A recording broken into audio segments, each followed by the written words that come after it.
Why are human beings so terrible to each other? This is a question my students ask me all the time, and psychologist Stanley Milgram conducted a series of experiments to test the limits of human empathy in the 1950s that give us a window into why it happens. The Milgram experiments are incredibly simple.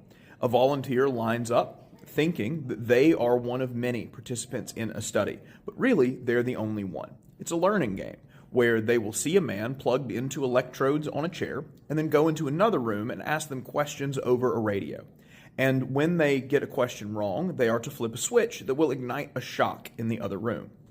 Now here's the catch. The guy in the chair is in on the experiment. Nobody is being harmed. Nobody is being shocked. The sounds of pain and are all pre-recorded. What Milgram expects is that as the shocks get more and more intense, more and more participants, the ones issuing the shocks, will stop. After all, the labels on them are quite clear that these are harmful, that you shouldn't do these, and so on. Milgram expects that this early experiment, just to provide an opportunity for someone to do harm and a gentle instruction that they should in fact do the harm, wouldn't go very far, and he would need extra additional layers of motivation to convince someone to harm their fellow man. What's jarring is that he didn't.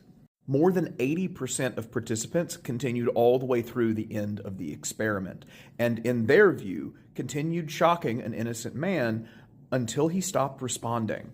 The only pressure on them is a guy in a lab coat standing in the testing room with them, telling them in a gentle but authoritative voice to please continue the experiment. You must continue the experiment.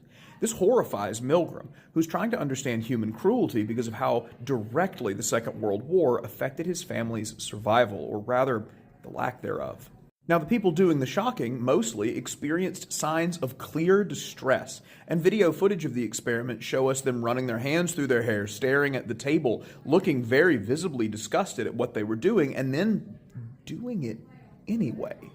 And follow-on experiments to test this to see if they could repeat the claim or change the parameters of the experiment give us an even deeper window into what makes people do bad things to each other.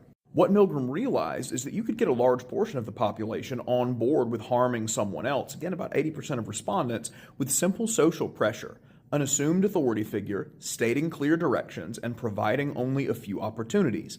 That is, continue the experiment or leave. But the closer you bring the participant to the person they are shocking, the fewer participants continue the experiment. Eventually, actors are brought in to play the role of the shocked man and to react badly when they're electrocuted. And when these experiments are conducted, almost no one goes further than basic harm. Yet, on the other end, more distance is created between the experiment subjects, the people